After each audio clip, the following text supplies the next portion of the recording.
Are you an introvert who prefers other people do the talking?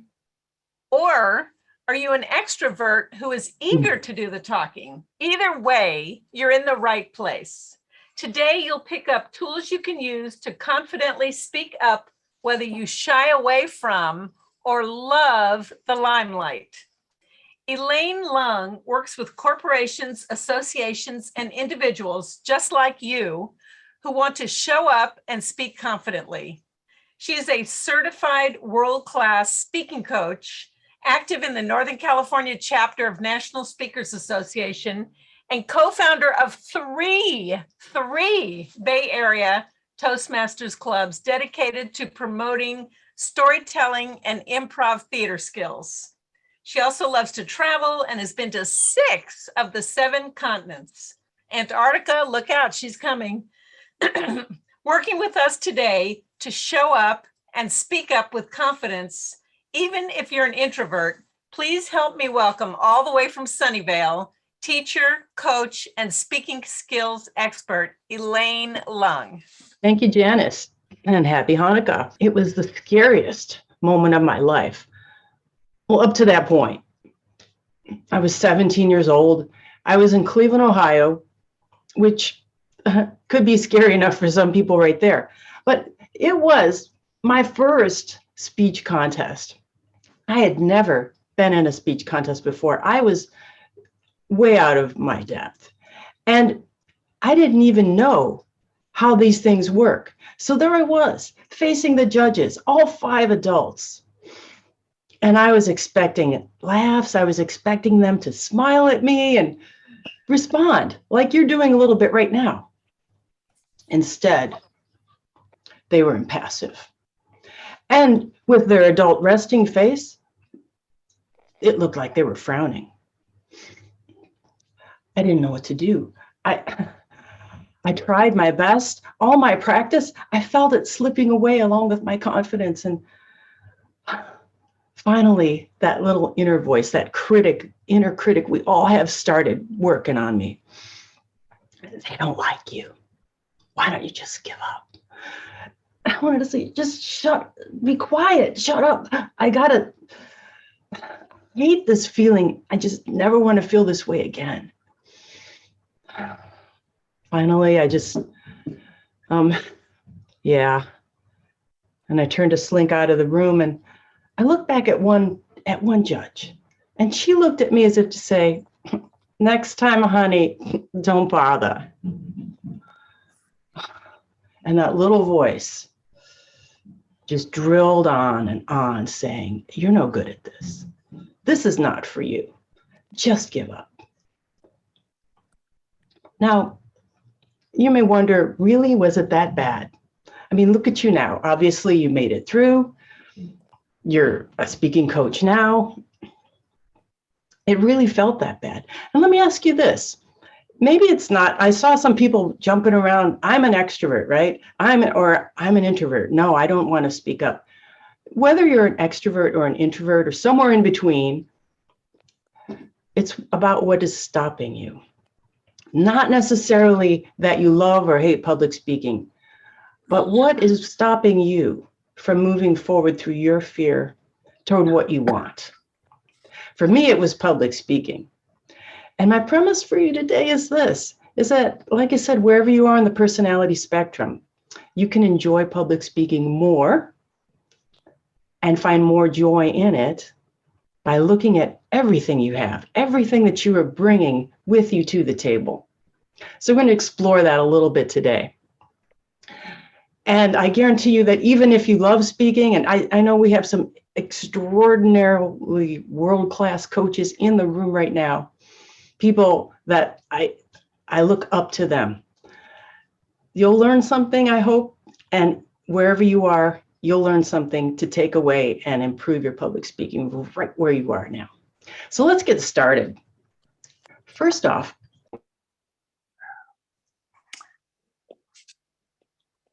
sorry, I muted Elaine by accident. Hold on, Elaine. Can you unmute yourself? I can. Okay. Thank you. Sorry about that. Great. So where was I? Saying right after let's get started. Great. Thank you, Janice. Let's get started. It starts, as I found out on my journey, it starts in your mind. When you make up your mind to overcome a fear, to work through an obstacle, that's when the true growth starts. So, as I said, I was stuck with this critical inner voice. And every time I had an opportunity to speak, every time I had a chance to stand up, I wouldn't take it. I would be the one against the back wall, hiding, saying, don't call on me, don't call on me, don't call on me. It was a fear I decided to not face. What is stopping you? What fear do you have that you don't want to face? And as I went through life, I was comfortable not facing that fear until finally it got to the point where I knew I had to do something. It was impacting my personal life, my career life. And I started hearing about this group called Toastmasters. It sounded like the kind of people that I needed to get with and help me. But I still was too afraid to go find a club until one day I changed jobs, and there they had that club right at my work. I knew it was time. So the first opportunity I went to that meeting, and I was there, of course, against the back wall, staring at the carpet. Don't call on me, don't call on me, don't call. And then the worst happened. The Toastmaster, the one leading the meeting, called on me and said, we have a new member, Elaine, come on up and answer this impromptu question. And that's when it happened. I did something that I'd never done before about public speaking. I turned mentally. This all happened in an instant. I talked to that inner critic. It's always right here with me. And I said, look, I know you're there, and I know what you're going to say. Just stay here, because I got to go up front and do something. So I left that inner critic right there. I went up front. I answered the question. And, well, at Toastmasters, the bar it's pretty easy to succeed. The bar is pretty low. As long as you don't fall on your face, they're going to clap for you, right? But it meant everything to me. That small, little, tiny step in that supportive atmosphere, when they clapped, when they smiled, I was home. It was my people. And I kept taking those baby steps in that supportive environment. And that inner critic, it's always with me. Your inner critic is always going to be with you, but you can manage it when you talk back to it. I had that incident, and this is how researcher Brene Brown explains it. She says, look, we all get through points where we are stretching ourselves, trying something new, something we've never done before, and it's frightening. But when we talk back to our inner voice, when we say, I see you, I hear you, and I'm going to show up and do this anyway. And that's how you move through these obstacles. So for more confident public speaking, talk back to that inner voice, manage it. And when you manage that, you're taking the first step towards confidence, more confidence. So there's also things you can do with your body to add confidence to your public speaking. Very simple things that no one has to know you're doing. Try this. Think of yourself right now as bored. Assume a body posture of bored, slumping. Do you really feel like doing anything? Can you take a deep breath? Do you feel like smiling?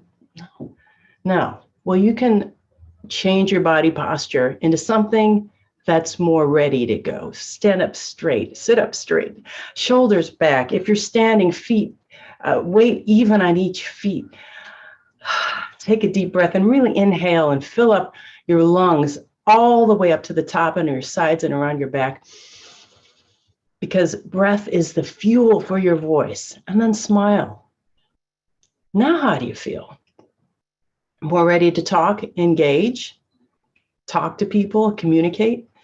The simple tip to put you, if you're in the right mindset and you get in the right physical state, you're more ready and more confident to speak up, to show up, stand up, and speak up. And then finally, I know we're in a network group here. There's a lot of people in the room. And we've all said this, probably more than anything else today, your name. And consider this. your name is like teaching, when you say your name the first time to a stranger, it's kind of like teaching them a new word. They haven't heard it before. So how many of us are really good at saying our name for the first time to a stranger? I have a small exercise for you to start small. When you're building your confidence of speaking, start small, say your name. And this is the technique to use. It's called pause, part, punch. Pause. You first start with a pause ahead of your first name. You part between your first and your last names to make sure that it's clear where one ends and one begins. And finally, punch all the way through your last name to the very last syllable so it's clear how long your name is and what it sounds like. Pause, part, and punch. Okay, so how does this look? Like I said, you say right before your first name, you're going to pause. Between your first and last name, you part, another short pause. And then finally, you punch all the way through to the end of your last name. So do this with me if you feel like it. Don't have to turn your camera on. Sit up straight, shoulders back. Inhale, exhale, smile. Now say, hello, my name is, and then pause, part, punch your name. And instead of saying it bad, like, hello, my name's Elaine Lung, running things together and running out of energy. Pause, part, punch. Hi, my name's Elaine Lung. Go ahead and try it. 3, 2, 1. Elaine Lung. Excellent. How'd that go? You can say your name better than anyone else in the room now. So build your confidence with these small baby steps and talk back to that inner critic. Manage your mindset. That's a first step towards building your confidence and enjoying speaking more. Secondly, like I said, everyone's got a name. Everyone's got a story.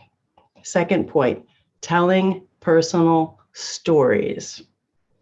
It's a great place to start being confident as well. And the power of stories is amazing. And this is why you want to start with stories.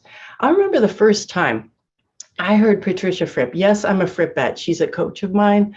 I'm a fan. I follow her. I remember the first time I ever heard the Larry Mariottini story. Is Fripp on or did she have to drop? Ah, rats. The first time she told her story about Larry Mariottini, it was 10:45 on a Tuesday. Remember that one? And there he sat in the lobby of my very she hair salon, looking most uncomfortable. That story has stuck with me. And the whole point is how you show up at work, what you do for your clients, the attitude you bring makes a difference. It impacts their life for the better. And that's why we strive to do that as we show up and work with our clients. A story is so powerful. It's memorable. It's unique. It has that lesson to learn. So what do? You want to put stories in your conversations, in your networking, when you're talking to friends and family, when you're giving speeches, in job interviews, wherever you can. Bring in your personal stories and tell them. And I've also had people say, look, Elaine, that's all well and good, but I don't have any stories. Well, I beg to differ. Everyone's got stories. I work with kids as young as 8 and 10. They have stories. They tell great stories at the school recitals. I work with a very, very introverted high school senior. She said, I didn't have any stories. Oh yes, she had plenty of stories. We pulled them out for her college application. And even Silicon Valley professionals who are out job hunting, they say, I don't have any stories, or how can I find my stories? So here's a tip. When you're looking for your stories to tell, mine your past. And this is something I also learned from Fripp. Systematically go back in your past and look at your life in increments, 5 years, 10 years, 5 years is good when you're looking at your younger years, and then maybe decade by decade as you get into your working years. But take a look in your life in chunks and ask yourself the same questions every time. Ask yourself, where did I live? Who was in the house with me? What did I do for fun? Where did I go to school? Where was I working? What was my job? Who was my boss? Did I have pets? And etc. Did I go on vacation? Ask yourselves the same questions in each decade of your life, and you will find ideas that lend themselves well to personal stories, where you're thinking about problems you overcame and things you solved. Also, another great place to find stories is the first time you did something. Like I said, I have 8-year-olds, they're telling stories about the first time they rode a bike. 10-year-olds, the first time they went out for sports.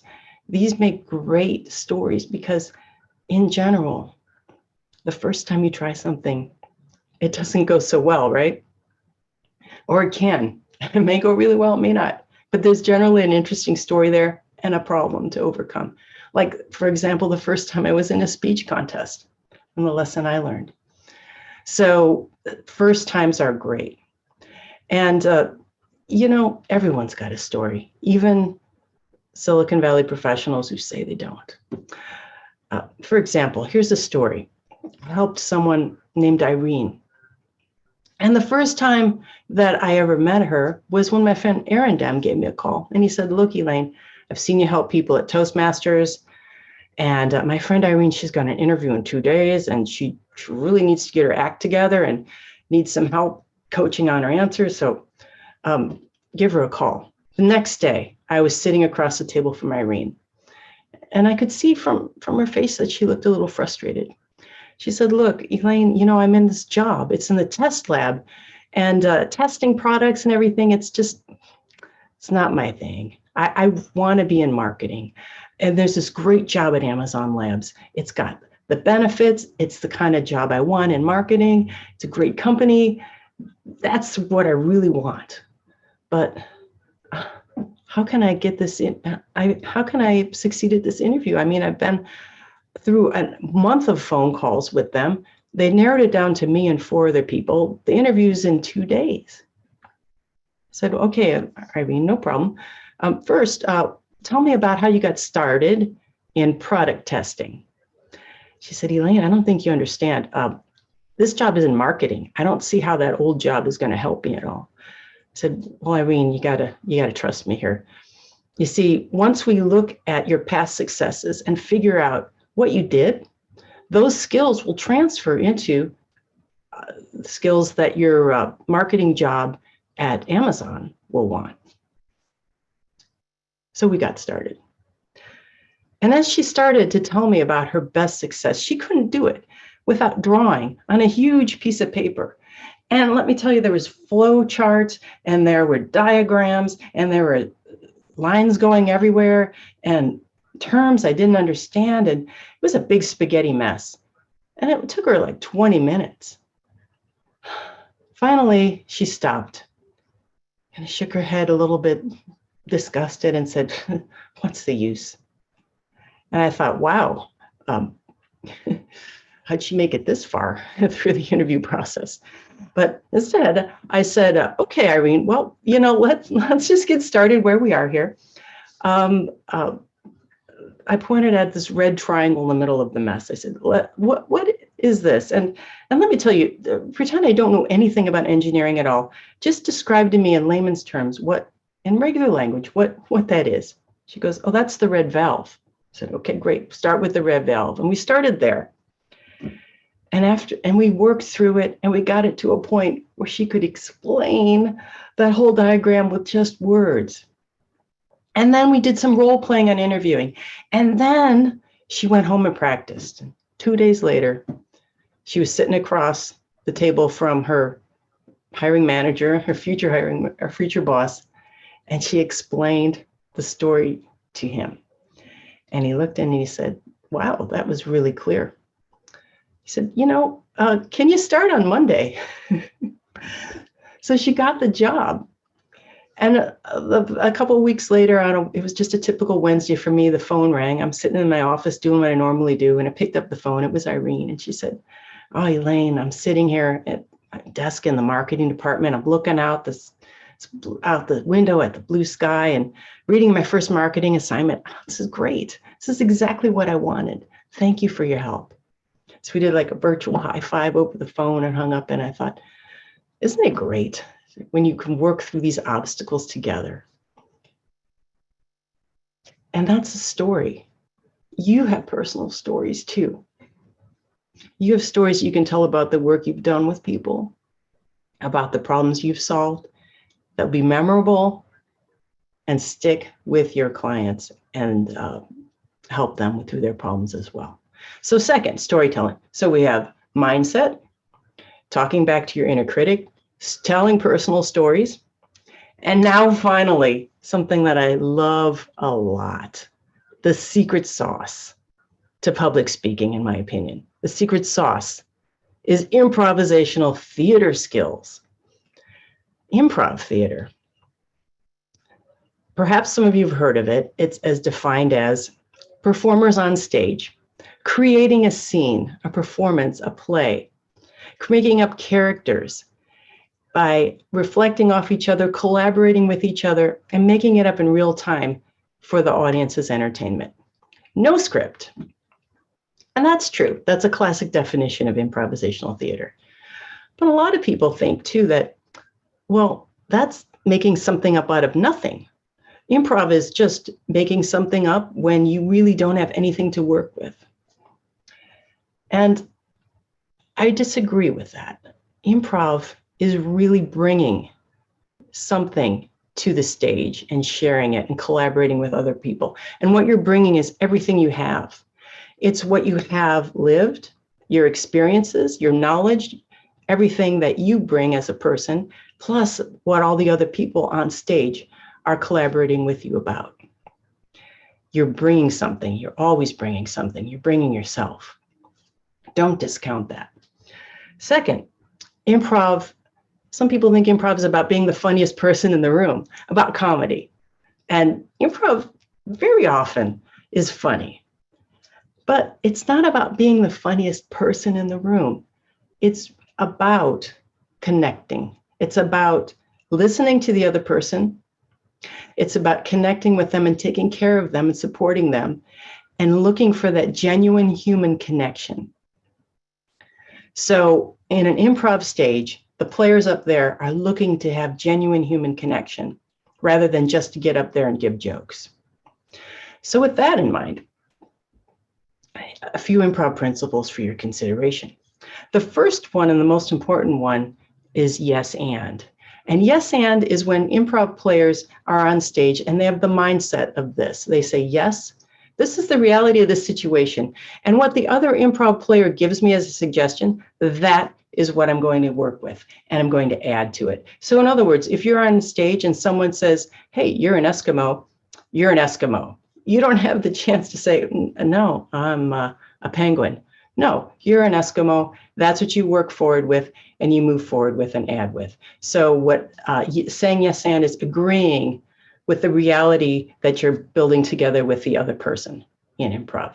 Second improv rule is to take care of your partner. Del Close, a famous improv player, said this. He said, if we treat other people as geniuses and poets, we have a better chance of being surrounded by geniuses and poets on stage and in the audience. So treating others as geniuses and poets, it's the way to set them up to be successful so that they enjoy working with you and the scene works and the audience enjoys it more. So treat your partner, take care of your partner. And third, it's observation. So looking, like I said, you're on stage, you're bringing everything you have with you, but also what's right in front of you. How many times have you seen an improv where they say, oh, a suggestion from the audience, please? And people they're trying really hard. They have to think of something really funny or timely. And it ends up just being kind of flat. Some of the best improv works with looking what's right in front of you and using that. So for example, do you have a drinking cup? That makes a great what's in front of you makes a great basis for improv, is what I'm trying to say. So you don't have to think out of the box. Just use what's right in front of you by observing. Those are improv principles. Great. How do these work for communication, you might ask? Okay, let's go back. Let's go through the three of them. Yes, and. Consider this. What if you walk into a difficult conversation, and instead of thinking about all the things that can go wrong, about all the difficult things that are going to come up, what if you walked in and thought of the other person as a collaborator rather than an adversary? What if you thought of them and said, okay, yes, could be a difficult conversation, and what can I bring to it? What can I do to listen harder, to be more responsive to what they're saying? How can you open your mind and use yes and to what the other person is saying as your mindset to help the conversation move forward toward the goal? Because usually conversations have a goal. Where are you going? Do you want to get there? And how can saying yes and instead of no help you to get to that? It really opens up possibilities when you say yes and. The collaborative, again, reinforcing it, making your partner look good. How can you be a collaborator with the person you're communicating with? How can you help them? And the third principle about observation. Well, let me tell you a story. I have a formula for that. It was in 2016 in May. It was my first big MC opportunity for Toastmasters, South San Francisco Embassy Suites District Contest in front of 200 people. I was the MC for the contest, which meant there was a strict agenda, had to stay on time, be entertaining, and interview 8 people. All of these moving parts, so many variables. I was a little bit nervous. Well, as the contest was wrapping up, it was interview time. And I started working through the interviews, and I found things were really kind of going all right. And I started to feel like, let's play around a little bit. So I got to the 4th interviewer, and his name is Krishna, the 4th contestant. And on his clip, they gave me a info sheet with the bio for every contestant on it. And I was holding my clipboard, and it said table tennis. I said, Krishna, it says you like table tennis. Yes, that's right, Elaine. Do you play often? No, I don't. Well, why not? I just don't have anyone to play with. So I looked out at the audience and I thought, anyone out here like to play table tennis? And about a dozen hands go up. I said, well, look, Krishna here needs a partner. Anyone interested in playing table tennis with Krishna? Sure, we'll play. Anyone interested in coming up afterwards and talking to him? Yeah, we'll come up. Great. I looked at Krishna. I said, okay, problem solved. And the audience laughed. It was a great feeling. That's improvisation. It's observing in the moment. Let's go through it. It's the process I use. It's called OUT, O-U-T. Observe, use, and take a risk. O-U-T is what I call it. So let's go through this. Observe. The observe part of that story. I was on stage with Krishna, and I looked around. What did I have? I had the bio sheet. I had myself and all my experience. I had the 8 contestants. I had the 200 people in the audience. All of that to work with. Look around you when you're in a situation for communication. What do you have at your disposal? The use part. I had looked down at the clipboard. Table tennis. Use the table tennis. Part of playing around with improv a lot, I found it helps with decision making, because you really need to get good at making decisions and then moving forward with what you decide to make it work. You learn to make decisions quicker and to make that information work with you and move it forward. So deciding to use the table tennis and moving forward with it. And then finally, T, take a risk. I was looking out at the audience and saying, you think this audience would like to play along? Oh, I think so.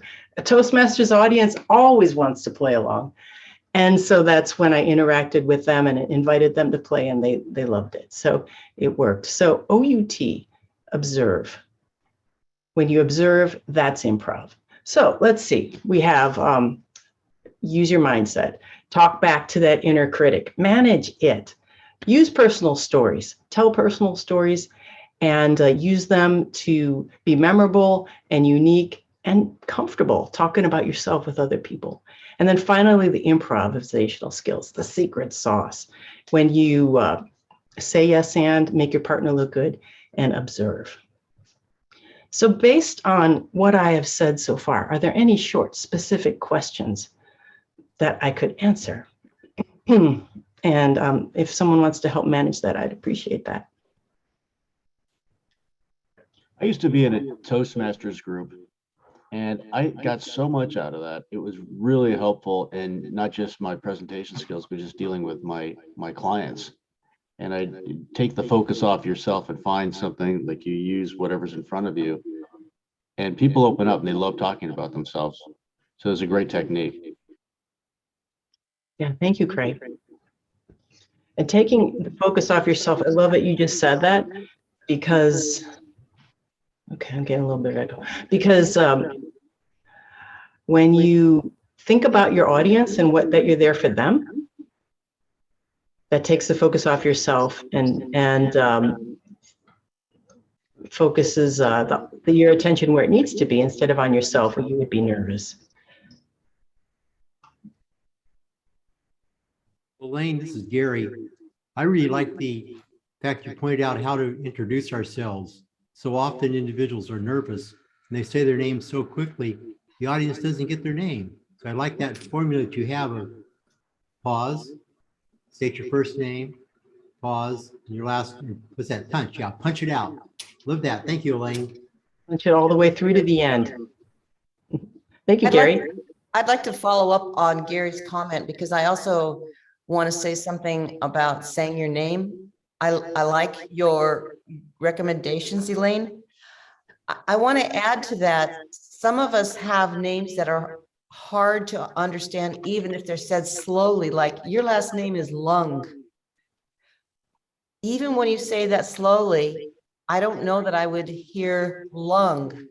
So if I was Elaine Lung, I would say, my name is Elaine Lung, like what you breathe with, your lung. So if we like, oh, and then my first name is Mary Lou, and I think two names, Mary Lou, Betty Lou, Mary Ann, they're very difficult for most people to remember because they only remember one out of the two words. So what I sometimes do when I say I'm Mary Lou Avanzino, I'll say, you know that song, Hello, Mary Lou, Goodbye, Heart. And if they know that song, then that helps them remember Mary Lou instead of Mary Ann or Mary Jane or Mary Ellen. Thanks, Mary Lou. And you know, it just imparts some of your personality too as you introduce yourself, rather, when you're singing your name. I love it. Okay, thank you. It looks like Janice has her hand up. Wonderful presentation, Elaine. I'm sorry Patricia Fripp had to drop off. I know she would be very proud of you as well. I have a quick question. So as some of you know, I'm working with Rutgers University through what's called an externship program, and the students have to do a presentation, and every student, they're broken into teams, and every single student has to participate in the presentation of their project and what the results were. A lot of them are extremely shy. I would guess I would call them an introvert. And so number one, they talk really fast, so you have no time to think about what they're saying. And number two, a lot of them let their voices drop off. You touched upon it very briefly, and I'm trying to figure out a succinct way to help them visualize how to put more punch into their words besides the slowing down part. Do you have any suggestions for me? Mm-hmm. Yeah, the pause part, punch. Breath is another reason people run out of steam at the end of their sentences. They're not breathing enough. So you might try focusing, helping them to realize they need to inhale to give their voice enough fuel to make all the way through the end of the sentence. And then it's just, I think, awareness. Just awareness that they don't even know how much they're mumbling. And mumble mouth is yeah, I know. I got students too. Maybe we'll bring you in next semester. That help? Okay. That's you. good. Okay. And great to see Linda Shively here. Yeah. Oh, Yeah. Elaine, Hello, Linda. Were there question, other questions or? Elaine, can you hear me? Yes. Hi, Yes, I can. Antonio. So terrific presentation. How do you deal with helping folks who are almost painfully introverted within your process here? Is there some tips perhaps for that where for folks who just, it's almost painful to put themselves out there in front of other people? Mm-hmm. Well, you have to meet them, I think, where they are and realize that it's a style. So not to get impatient with them, but help them to realize that there's nothing wrong with them. It's just that it's not in their wheelhouse. It's not their natural tendency. So when I'm working with someone who's painfully shy, I do a lot of listening. It takes longer to draw them out, but I think to just treat them like they're not weird, because that's how I was growing up. I was that person. So that's why I have a big heart for it now, and patience with it, and also just to understand that's how they're going to operate. So, and then to get them in a supportive atmosphere like Toastmasters.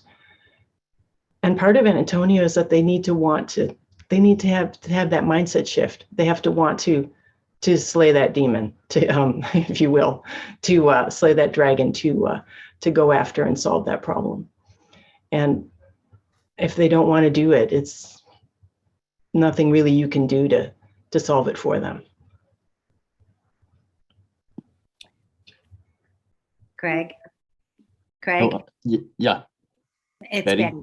Elaine, thank you for a very nice and informative presentation. Three things, actually. It's very timely. Over Thanksgiving, there were a lot of college students around, and there was one gal who is in the arts, and she has to be doing some public speaking, and she's just a nervous wreck. So we had a conversation about that.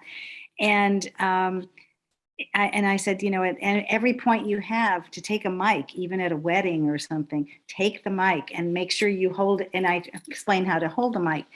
And then the other thing is that every opportunity that we have to speak to someone is really public speaking. So people do it all the time. They just don't realize it. And it was just, we had a wonderful conversation about that. But I also related a story to her about when, anyway, I was the president of an organization, and the gal at the mic was so nervous. She told us at the end of her little report of 3 minutes. And she said she was so nervous, but later I spoke to her and I said, nobody knew that you were nervous except you. And she later went on to become president of her local association of realtors and so forth. But I have a question about my name. My name is Betty Taish. And Taish is a really difficult name. Almost everyone on the phone thinks it's Page, so I have to look up Taish under the letter P. How do you say Taish when it's so blurry at the end? Thoughts? My name is Betty Taish. Taish. It's with a T. Over enunciate. I don't know if you're already doing that, but you might. I do. Yeah. Do that. Okay. Then perhaps something like Mary Lou, something it rhymes, Taish, like. All I can think of is sh at the end. It's like with a sh. Taish. It's hard. It's a difficult name. Mm-hmm. Anyway, but I'll practice. Thank you. Betty, I think with your name, because it's also hard to spell, or it could be spelled in multiple ways, I would suggest, spelling it out after pronouncing it, just because I've misspelled it myself many times. So, yeah, thank you. Good thought. Good suggestion, Tony. Elaine, I have a question for you. Okay, all right. This is really more for Kate Tova. She said she was very interested in your comments regarding the Toastmasters and Kate lives, I believe, on the western side of the city. Do you guys have, you or Gary, have a recommendation for a Toastmasters group that is in that area? In San Francisco, was that? Yeah, like Right. the Richmond district. Okay. None come to mind. There are thriving clubs up in San Francisco, and a lot of them meet remotely too, via Zoom Yeah. rather, at this Okay. point, due to very obviously, like Golden Gate Breakfast Club. There's just so much going on with restrictions and such. So if you want, go ahead and send me an email, elaine@elainelung.com, and I can see what I can, let me put it in the chat. Let me see what I can do to help with that and find some people up there who could give a suggestion. But I have suggestions for down in my neck of the woods. There's the Silicon Valley Improv Masters. We meet virtually. You can find us on meetup.com. We meet a couple Mondays a month, and that is where we do improv every meeting. It's really fun to talk about the Toastmasters group, because I remember when I first got started with it. I mean, a lot of people don't realize this, but I had, I was a musician before I got into real estate, and I had terrible stage fright, which is a real disability when you're a musician. So I went to Toastmasters to overcome that, and what a great experience. So I was, learned so much, and the techniques, and I still get stage fright, but I can manage it. And I think that's actually a good thing. That's right. That's right. Me too. I get stage fright too. I think that's a good thing though, because, it really puts you on alert. It puts your brain on alert, and, you just get through it. Yeah, exactly. It's normal. It's natural. It's your adrenaline. And it looks like Mary Lou has a question again. I sure do. I've been waiting patiently. But I have two things to say.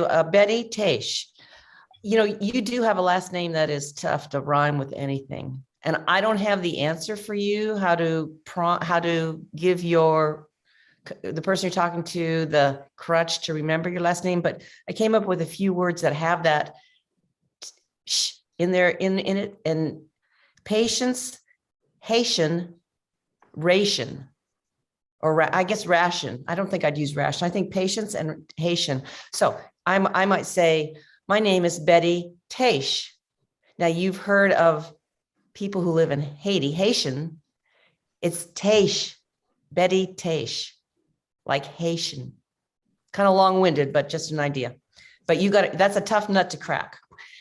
The real comment, or not the real comment, but the comment I want, or the question I had for you, Elaine, is, when you were talking about improv, and so you said that using what's right in front of you is better than finding something you think will be funny as an object.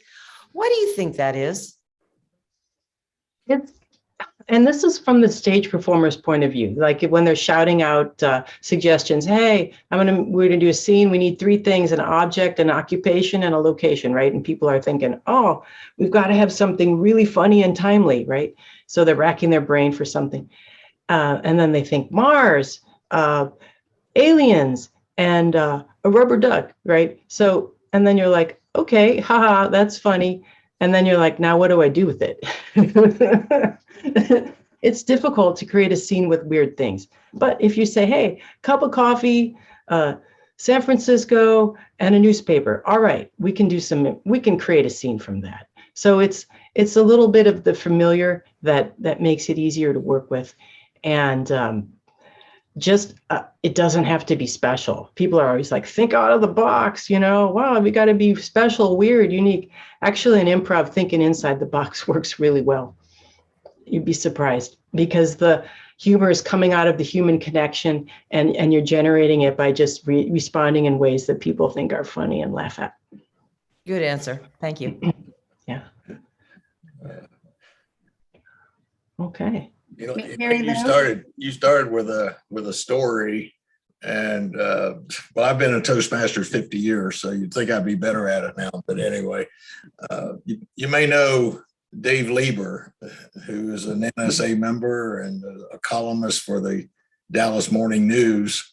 I just read something that he had written for Forbes, and here's the point about the story. And he said, don't gloss over your low point in a story, your failure, and emphasize that, because then you can grow, improve from that failure and show how you've moved on. Well, you began with what I guess was a failure in your 17-year-old self in that speech contest.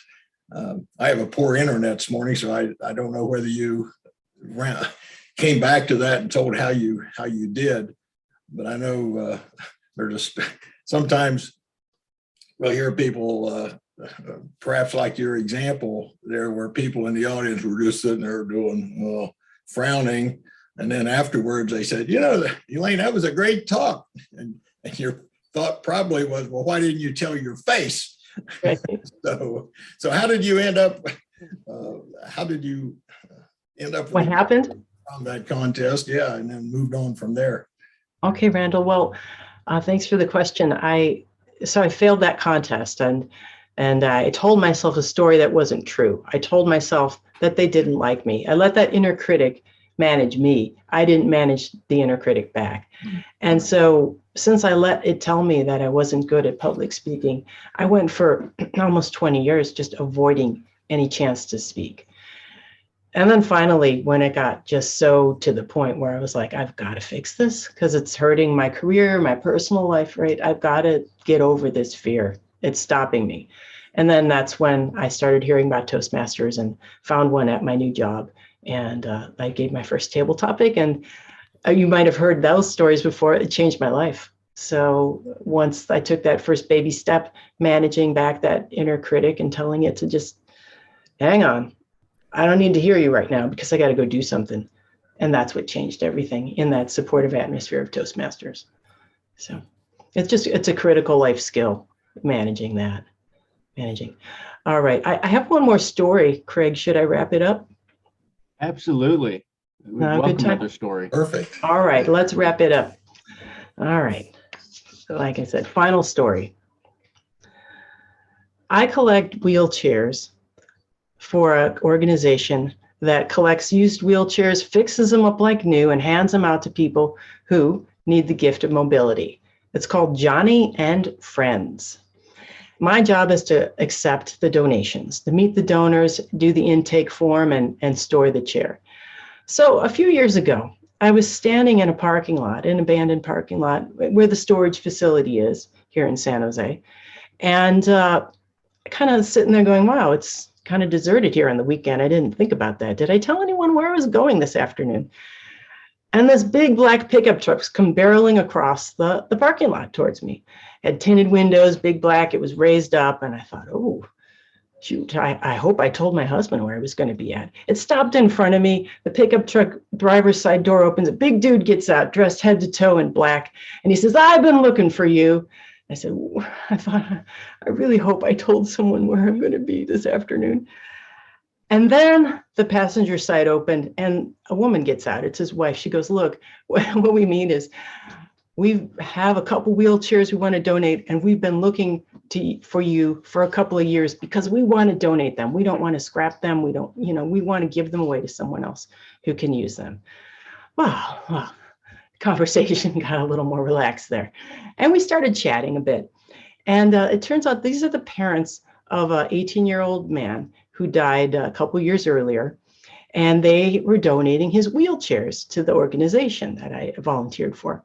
And so as we got talking, they started reminiscing. And, sometimes this happens because a wheelchair really seems to be a part of a person.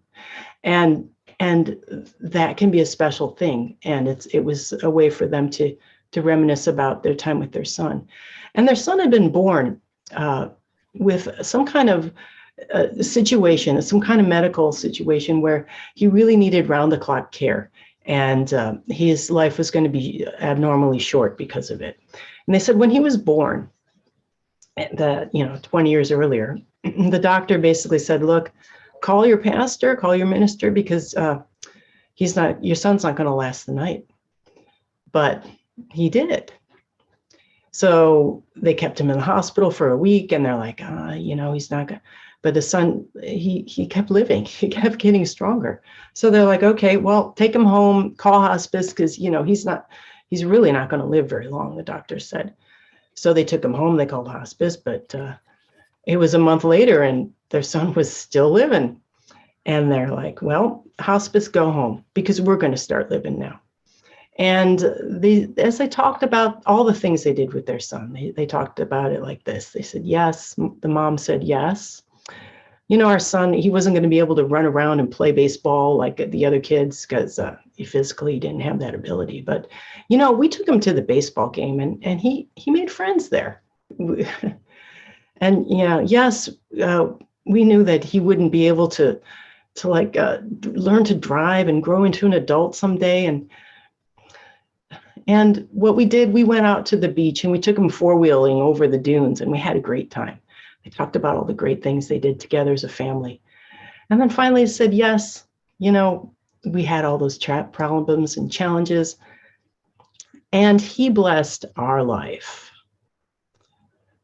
And as you think about the story, you might think that's just a sad story, but I guarantee you, if you'd been standing next to me, you'd have seen the joy on their faces and realized that they really had been changed by this experience. And then the dad went around to the back of the pickup truck. He pulled two of the wheelchairs out and wheeled them over to me. And he said, okay, now that it's time for these to bless someone else's life.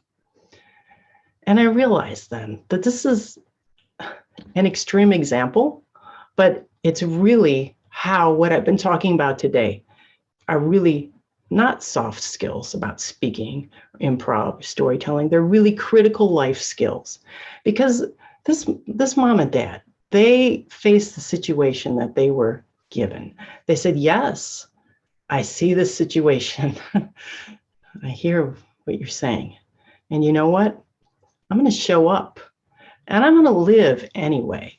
I'm going to improvise with this. I say yes and to it. We support each other and we're going to make this work. Because improv is to be in the moment. It's to really connect, that genuine human connection that happens in the moment, that each one of us have in our opportunities for communication as we say our names and tell our stories and listen to other people's stories.